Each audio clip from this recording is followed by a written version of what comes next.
Deuxième sujet, c'est la Côte d'Ivoire. On parle de la disparition du Premier ministre qui ouvre la voie à une période d'incertitude. La mort ne tombe jamais au bon moment, mais peut survenir à un moment pouvant être considéré comme le pire, le décès d'Amadou Gon Coulibaly, jusque-là Premier ministre ivoirien et candidat du RHDP du président Ouattara pour la présidentielle d'octobre prochain, entre donc dans la catégorie des périodes d'incertitude. L'homme était central par sa compétence reconnue, par la confiance qui le liait au chef de l'État dont il était le collaborateur et plus proche depuis 30 ans, et aussi et surtout par le fait qu'il était celui à qui le président Alassane Ouattara s'apprêtait à passer le témoin de la destinée du pays. Georges Hérault, les questions qui se posent aujourd'hui au niveau de la Côte d'Ivoire sont celles-ci. Quels sont les scénarios possibles à Alassane Ouattara? Bon, aujourd'hui, il n'a autre choix que de choisir une autre personne, bien de consulter son camp pour arriver à tomber d'accord sur une autre personne. Je sais qu'il y a eu cette rivalité entre Ahmed Bakayoko et le Premier ministre qui a été Gon Coulibaly, et le ministre d'État qui aussi se voit homme d'État, homme présidentiable, et jouant le rôle. Et aujourd'hui, d'ailleurs, c'est lui qui avait assumé l'intérim du Premier ministre jusqu'à présent, jusqu'à ce que le Premier ministre ne revienne. Aujourd'hui, ils vont forcément choisir une autre personne. Mais ce qui est aujourd'hui, c'est que ça va être difficile parce que le secrétaire général de RHDP, j'oublie son nom, le secrétaire général aussi, et dans les coulisses avait ses bras et voulait aussi jouer le rôle de dauphin de Ouattara. Et aujourd'hui, le parti va se diviser, mais ils vont se surpasser parce que ils savent que en face d'eux, ils n'ont pas obligation à faire erreur, puisque si l'opposition prenait le pouvoir, ça va être difficile pour le camp de Ouattara. Donc, Ouattara voulait Gon Coulibaly parce qu'il a la main mise totale sur lui, surtout que c'est quelqu'un de par son comportement, son caractère, il n'arrive pas à dire non comment on l'appelle, à Ouattara, et à sa femme. Il est fidèle, il est très fidèle à Ouattara.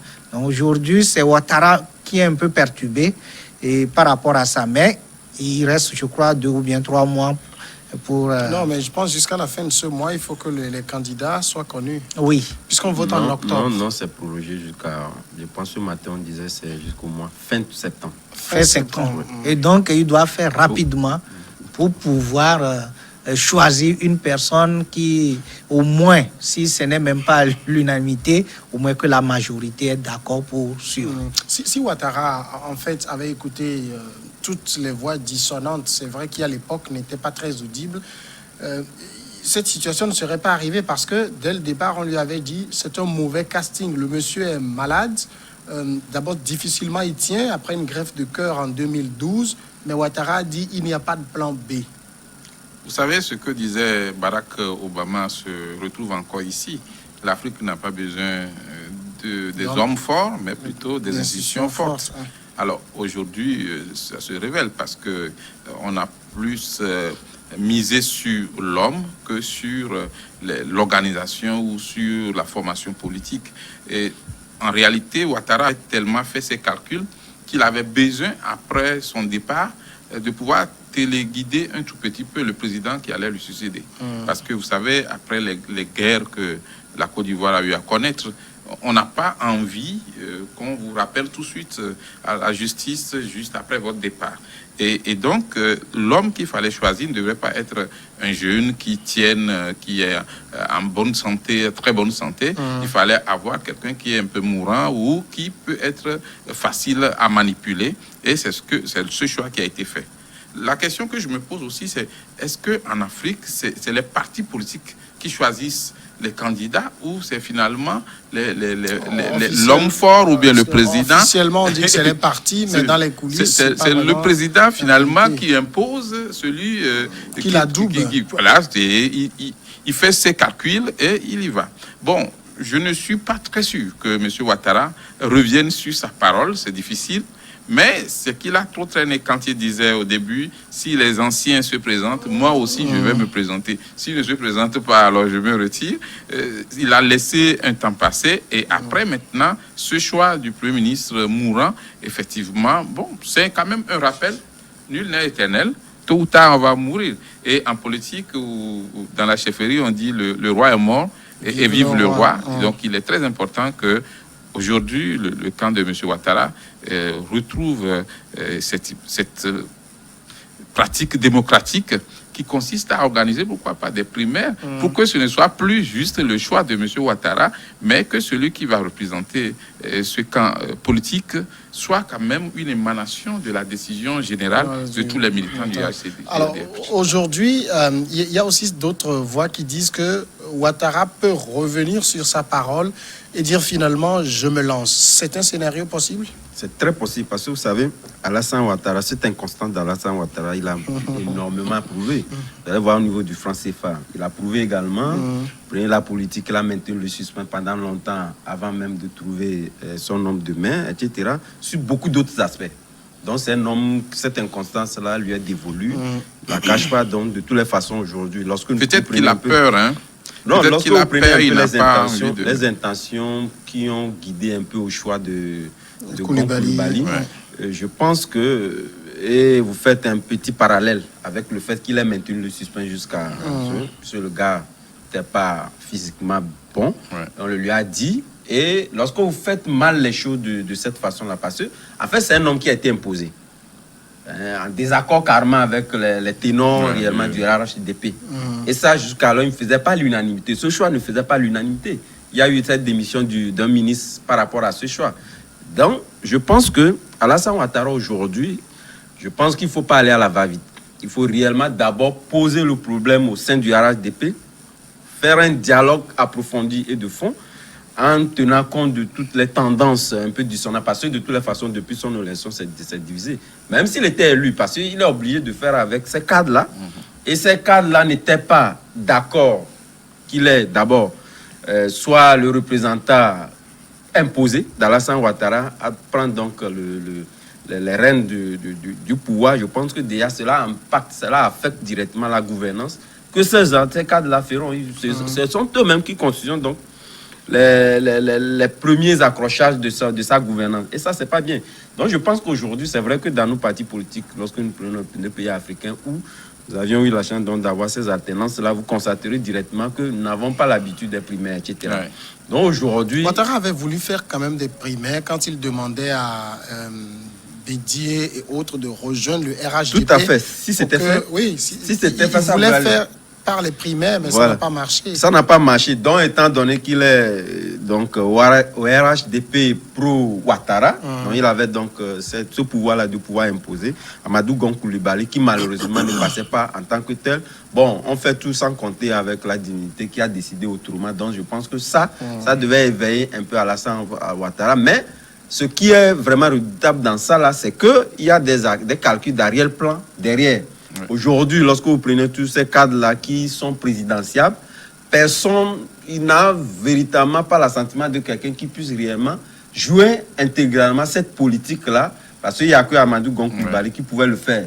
Et ça, c'est un calcul qui peut permettre à ce que nous sommes en train de dire maintenant, qu'Alassane Ouattara revienne à la charge, puisque ça lui donne au moins une caution, puisqu'il avait déjà dit. Ouais. Et là, vous voyez, c'est vrai que là-bas aussi, il y a trop de discorde du camp du PDCI, qui n'a pas aussi l'unanimité de ces cadres-là. Donc, cela lui donne au moins une caution plus ou moins viable à ce qu'il puisse donc se représenter. Mais s'il faisait effectivement le choix de revenir sur sa parole, ça va ressembler un peu à la pratique du chien, oui, qui a vomi et qui reprend. Je crois que ce ne serait pas bien de revenir. Ça va être difficile, mais parce que ce choix même qui a été salué par le président français, son mentor d'ailleurs, qui est en France en train de suivre et téléguider Alassane Ouattara d'ailleurs, que nous pouvons dire sans embâche. Et vous savez, Alassane Ouattara aujourd'hui revenir sur cette décision tant saluée, non. je mets un peu de réserve. Ce n'est pas conseil. Oui, et je mets un peu de réserve. Ce n'est pas conseil, parce que rien ne prouve qu'il ne le fera oui, pas aussi. Ce qui va se faire aujourd'hui, il va voir parmi ses fidèles celui qui peut jouer le rôle à peu près le rôle de Gon Coulibaly, et il va l'imposer. Mais revenir en affaires, non seulement parce qu'il va reprendre ses vomissures, mais aujourd'hui... C'est pas la première fois que quelqu'un reprend ses vomissures en politique. Oui, mais je ne sais pas si dans le dictionnaire politique, il y a le mot honte. Non, aujourd'hui, cette décision... Vous savez, les gens critiquaient même le président français d'avoir salué le choix d'Alassane Ouattara, qu'il trouve ce choix judicieux et dont on ne doit même pas saluer parce qu'il a déjà fait ses 2 mandats. Mais aujourd'hui, revenir, parce que c'est quand même ses mentors. Il ne pourrait pas revenir comme ça. Mais les présidents africains, non, je sais, font de la mais surprise, il a déjà eu cette récompense, cette reconnaissance d'un homme de droit, d'un homme de parole, parce qu'il a pu dire que je ne me présenterai pas. Mais aujourd'hui, quand il va se représenter, nous allons nous soumettre aux lèvres de Macron, ce qu'il pouvait dire, parce qu'il a qualifié d'homme d'État, de parole, de droit, parce qu'il a refusé de se représenter. Donc, il n'y a même plus question qu'il revienne sur sa parole. Mais comme on le dit, ce n'est pas exclu. Maintenant, si on prend cette hypothèse comme plausible, pour lui, est-ce qu'il y a d'autres choix? Ahmed Bakayoko, par exemple? Oui, Ahmed Bakayoko, ou encore faire une surprise en allant piocher un jeune. On est en juillet, l'élection c'est en octobre. Non, ça c'est vite fait. C'est vite fait puisque dans l'agenda de M. Coulibaly, il y avait sûrement des prévisions de nomination de Premier ministre en cas de victoire, ainsi de suite. Donc, vous savez, à l'approche de chaque élection, les dirigeants pensent déjà à ceux avec qui ils vont travailler. Ouais. Donc, on peut toujours prendre une personne sur cette liste et l'imposer. Mais le problème qui risque de se poser, c'est que dans le camp politique de M. Ouattara aujourd'hui, les gens seront plus regardants. Les gens ne vont plus vouloir accepter comme ça un diktat de proposition de nom pour défendre les couleurs du parti ou du regroupement. Mais il va falloir essayer de les convaincre, peut-être en faisant des propositions. Mais je me dis aussi que, connaissant un peu la politique ivoirienne, il est quand même dangereux pour M. Ouattara de vouloir revenir sur sa parole. Parce que l'exemple de M. Gueye avait dit, vous vous souvenez sans doute, je ne vais plus m'accrocher au pouvoir. Moi, je ne suis pas un habitué du pouvoir. Dès que le temps de la transition passera, je vais partir. Mais après, il a voulu changer de parole et malheureusement, il est mort. Bon, dans un autre pays dont je ne donne pas le nom, mais en Afrique, un autre président avait dit, à la fin de mon mandat, je ne ferai même pas un jour de plus, je ne toucherai même pas la Constitution, je ne changerai même pas une virgule, parole de militaire. Ouais. Mais malheureusement, le président a changé. Est-ce qu'il existe la honte en politique? Le président a changé. Bon, le problème, c'est que des fois, les présidents qui sont au pouvoir ont peur de quitter le pouvoir. Ils ont peur de l'alternance, tout simplement parce que le camp qui est en face, je veux parler des oppositions, le camp d'en face ne donne pas de garantie pour une sécurité après. Vous verrez que ce n'est plus l'opposition, ce n'est plus vraiment le camp d'en face, et parfois c'est le dauphin qui se retourne contre vous. Ah, bien sûr, c'est comme ça. Donc on a toujours peur du lendemain après le pouvoir. Et ça, c'est une carence pour les politiciens africains, parce qu'il faudrait être capable de convaincre ceux qui sont quand même au pouvoir de pouvoir partir.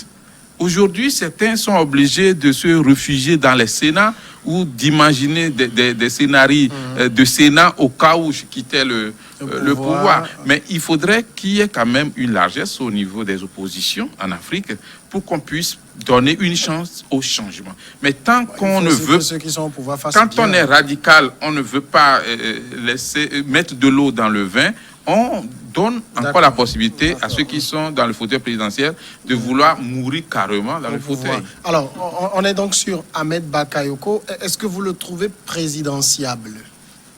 Bien sûr, parce que je crois savoir que lorsque vous prenez un peu ces profils-là, ils sont présidentiables. Quand bien même, c'est vrai, ce que disait tout à l'heure Viviane Tomi, nous savions tous que le retour d'Alassane Ouattara est la Benjamin des options de toutes les façons, parce que ça frise d'abord sa parole donnée du fait la Benjamin des options au moment où Gon était vivant. Non, même actuellement, parce que lorsque vous donnez des garanties que vous voulez véritablement céder. Puisque je vais vous lire ce que dit un analyste ivoirien. Il dit que Gon Coulibaly était plus qu'important dans le dispositif. Il était le dispositif. Oui, et surtout ça également, parce que lorsque vous prenez un peu les ténors ou ceux qui sont en ligne de mieux concernant ces présidentielles-là, parce que tout était bien huilé. Lorsque vous prenez Gon Coulibaly, on lui a donné un certain nombre d'opportunités, il a eu pas mal de choses. Il était donc habitué à la population, à l'opinion ivoirienne, qui voyait en lui d'ailleurs même, puisque beaucoup avaient commencé par le dire, avant même qu'il ne soit donc... disons, nommé à ce poste. Bon, nommé entre guillemets, désigné sur le blanc dit. Donc aujourd'hui, est-ce qu'il faut trouver donc la carrure de la personnalité qu'il faut pour réellement faire le poids devant le PDCI? Sauf qu'on a l'impression que Bakayoko n'est pas vraiment dans le schéma de Ouattara. Il n'est pas du tout dans le schéma, parce qu'il y a beaucoup de choses. D'abord, c'est un métis étant donné qu'il n'est pas totalement du fief d'Alassane Ouattara. On a vu également sa politique. Et lorsque ça, vous savez, en politique, rien ne s'improvise. Rien ne s'improvise, tout se lie. Et ce sont les pesanteurs un peu environnementaux qui font qu'aujourd'hui, on guide un peu la politique, la conduite de la politique qu'on mène. Et ça, Bakayoko, moi, je pense que ce n'est pas de toutes les façons l'option dans l'agenda de Alassane Ouattara. C'est vrai qu'il peut avoir, mais il est le plus positif parce que lui-même, vous le voyez, c'est un homme il a plutôt un peu l'assentiment de pouvoir... un jour diriger ce pays, il le fait. Quand bien il n'a pas su quand même se dévoiler comme l'a fait l'ancien président de l'Assemblée nationale, on voyait directement qu'il était plus ou moins proche de l'opinion de l'ancien président de l'Assemblée nationale, Guillaume Soro. Il était presque dans cette opinion. Et lorsqu'on vous voit comme ça en politique, je pense que vous n'avez pas l'option. Et d'abord aussi, c'est un transfuge. N'oubliez pas, c'est également un transfuge. Il était d'abord à la PDCI avant d'arriver. Et il n'y a aucun parti politique bien compact qui puisse donc accepter à ce qu'un transfuge puisse être donc le candidat, puisque de toutes les façons, il ne va pas révéler l'unanimité. Et ça va plutôt même causer problème. Il peut même, d'ailleurs, même étant donné qu'on veut toujours effacer, donner cette option-là, parce que c'est des gens qui épousent plus ou moins l'idéologie du PDCI, quand bien même qu'il a quitté assez longtemps. Donc, il ne fait pas réellement... Mais la transhumance politique est chose la plus partagée maintenant dans nos pays. Alors, si on suppose que, comme vous le dites, Ouattara lui-même revenir, ce n'est pas très souhaitable, que Bakayoko, c'est pas vraiment l'homme que Ouattara mettrait en tête du liste, il n'y a plus vraiment de nom qui émerge. Vraiment, il reste le secrétaire général du parti HDP. Mais aujourd'hui, est-ce que parler de l'homme qu'on doit mettre, c'est comme si le parti au pouvoir n'est pas structuré. Je veux parler de la réalité. Il y a aussi une question de confiance qu'il faut avoir. Oui. Parce qu'on a beau avoir toutes les structures en place, quand ce n'est pas un homme lige, effectivement, c'est difficile. C'est malheureux pour nous, surtout en Afrique, où on pense toujours à l'homme qui va être facile à manipuler, et comme Dauphin. Mais aujourd'hui, avec tout ce qui se passe au niveau de la Côte d'Ivoire, je pense que Alassane Ouattara a intérêt plutôt de jouer un jeu franc. Parce que de toute façon, si c'était Amadou Gon Coulibaly, un jour, il y aura toujours l'alternance. L'autre camp va reprendre. Et ça ne va pas. Il y a des affaires de 15 ans, 10 ans qui sont remuées, qui reviennent à la surface. Donc, il sera interpellé. Moi, je pense que Ouattara, aujourd'hui, va jouer un autre rôle pour permettre ou bien donner une autre image à sa personnalité. puisque aujourd'hui, il faut seulement avoir des garanties, d'autres garanties, et c'est mieux que de vouloir mettre quelqu'un que je pourrais manipuler facilement. Aujourd'hui, la Côte d'Ivoire qui est revenue, on le dit toujours, qui après la guerre de 2011, la Côte d'Ivoire n'est pas stabilisée. Et aujourd'hui, la politique de Alassane Ouattara n'a pas suffisamment permis aux Ivoiriens d'être réconciliés. Aujourd'hui, il y a le problème de, comment on l'appelle, de Gbagbo et de son ministre Blé Goudé qui est sur la table. Est-ce qu'ils vont revenir? Le problème de Soro aussi. Oui, est-ce qu'ils vont revenir? Est-ce qu'ils ne vont pas revenir? Mais malgré tout, si Alassane Ouattara doit continuer à imposer les choses aux Ivoiriens, c'est malheureux. Et pour lui-même. Oui, vous voulez placer je voulais en fait placer un petit mot en disant que c'est vrai que lorsque nous prenons un peu, disons, ces analyses politiques, si elles convenaient avec d'autres pays, je pense que la question ivoirienne est tout autre. Dans la mesure où, aujourd'hui, de toutes les façons, Alassane Ouattara lui-même sait qu'il se repose dans pas mal de choses. Il est venu même en rajouter un renvoyeur, donc Guillaume Soro, etc. Donc les calculs sont faits de telle sorte que celui qui viendra puisse quand même assurer les arrêts de Ouattara et maintenir peut-être le suspense assez longtemps. On sait que tôt ou tard, il y aura la tenace. Mais pour ces élections de cette année, il faudrait quand même de toutes les façons qu'il soit un très proche, très fidèle d'Alassane, parce que l'âge aussi va aussi passer par là. Justement, et il y a aussi le président, l'ancien président burkinabé, qui est aussi là-bas qu'on doit protéger, tout ça. Ce très proche, très fidèle de Ouattara, en tout cas, ce Gon Coulibaly bis, qui pourrait être l'heureux élu? Vous savez, aujourd'hui, il y a...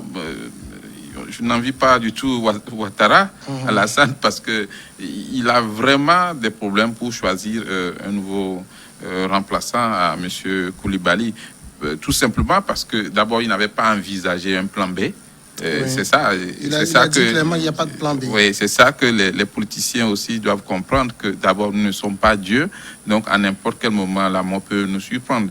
Ensuite, il ne doit pas avoir l'homme irremplaçable. Même vous qui êtes au pouvoir, vous devez déjà penser à un remplaçant au cas où Dieu vous rappelait. Aujourd'hui, moi je pense que le problème, c'est plutôt au niveau de la formation politique, du camp politique, de choisir maintenant. Ce n'est plus à M. Ouattara d'imposer. Il faudrait plutôt que M. Ouattara convoque une grande assise et que des propositions sortent. Et si on n'arrive pas à s'en sortir, on peut passer aux primaires. Et la deuxième chose, c'est qu'avec la mort du Premier ministre Gon Coulibaly, il faudrait aussi envisager un autre schéma, c'est-à-dire l'apaisement du pays.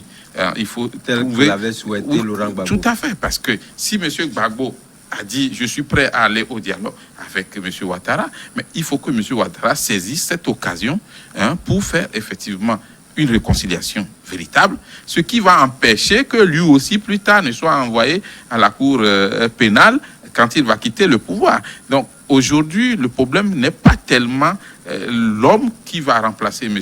Coulibaly, mais c'est plutôt le choix et la façon dont ce choix va se faire. Et donc, M. Ouattara a intérêt à consulter plutôt la base, à faire une assemblée générale extraordinaire, à faire une assise pour que des noms se dégagent et qu'il fasse peut-être l'unanimité. Mais n'oublions pas qu'il a toujours quand même son droit les prérogatives de premier responsable du regroupement. Donc aujourd'hui, le problème n'est pas la personne, mais le problème c'est la façon dont le choix, la forme à donner au choix de cette personne. Mais dire aussi qu'il n'y a pas de plan B, moi je pense que c'est une manière pour ne pas... Non, il n'avait pas envisagé. Oui, au fait, c'est un politicien. Il a répété plusieurs fois, même lorsque Gon Coulibaly a eu son malaise et est parti en France.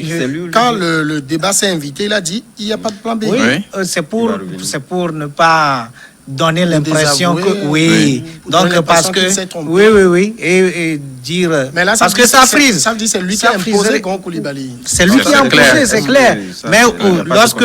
Moi, je sais que ou bien je crois que lorsque le Premier ministre Gon Coulibaly était en France, et vous savez, la médecine occidentale est très poussée, on pourrait quand même aviser le Ouattara que la santé dont ce que nous voyons aujourd'hui... Voici la prévision. Oui. Déjà, même il faut dire que quand il a subi cette transplantation cardiaque, son médecin lui a dit qu'il y a un niveau de responsabilité qu'il ne doit plus exercer. Sinon, le cœur va lâcher. Donc, il doit se donner du repos. Et donc, moi, je pense que dans ce moment, pratiquement 2 mois, Alassane Ouattara doit pouvoir faire des calculs pour trouver un plan B. Mais il ne peut jamais l'annoncer.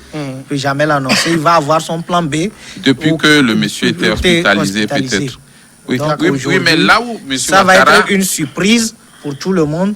Mais étant donné, comme Tommy l'a dit, étant donné qu'il est le premier responsable de ce parti politique, il va s'imposer pour faire passer son choix. Oui, je voudrais dire que là où Ouattara a raté le train, 15 secondes, c'est que déjà sa querelle avec M. Soro ne l'arrangeait pas. Oui, justement, il fallait plutôt... c'est une question que j'allais poser. Voilà. Soro serait là, qu'il serait... Voilà, il fallait plutôt maintenir les bonnes relations avec M. Soro, signer des accords et aider M. Soro à aller au pouvoir, s'assurer qu'on ne va pas être envoyé aussi à la Cour pénale. Sinon, on n'en serait pas là aujourd'hui. Partons pour la grande pause et on revient après le journal.